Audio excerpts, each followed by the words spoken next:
Alasan oknum TNI Al beli mobil bodong 40 juta rupiah hingga tembak bos rental, bekingi penadah curian? Inilah alasan oknum TNI Al beli mobil tanpa surat alias mobil bodong seharga 40 juta rupiah hingga tembak bos rental di Tol Tangerang. Pengakuan oknum TNI Al berinisial Sertu AA, Sertu RH, dan KLK Ba usai tembak mati bos rental mobil Ilyas Abdurrahman, 48, terkuak. Pengakuan tersebut disampaikan ketiganya kepada Panglima Komando Armada RI Laksamana Madya Deni Hendrata. Saat diperiksa di Puspomal TNI Al, pelaku mengaku tidak mengetahui bahwa Honda Brio yang hendak dibelinya itu adalah milik Ilyas Abdurrahman yang digelapkan.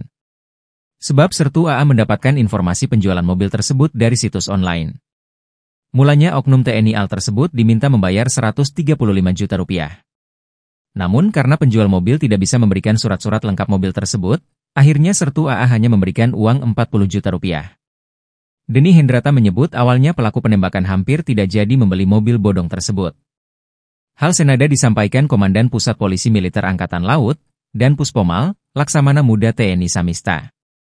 Jadi peran dalam tindakan kejahatan apa ini sebagai penadah, backing dari lidik sementara belum ditemukan. Dalam perkembangan ada unsur yang bisa membuktikan itu dalam proses penyidikan. Berikan waktu pada kamilah, katanya. Terkait senjata yang dilakukan pelaku, Deni Hendrata mengatakan itu merupakan senjata inventaris. Deni juga menyinggung soal dugaan pengeroyokan yang dilakukan oleh korban bersama anak dan rekannya. Menurut Deni, anggotanya sedang berusaha membela diri saat peristiwa itu terjadi. Sementara itu, Danpuspomal Laksamana Muda TNI Samista mengatakan anggotanya saat ini sudah ditahan.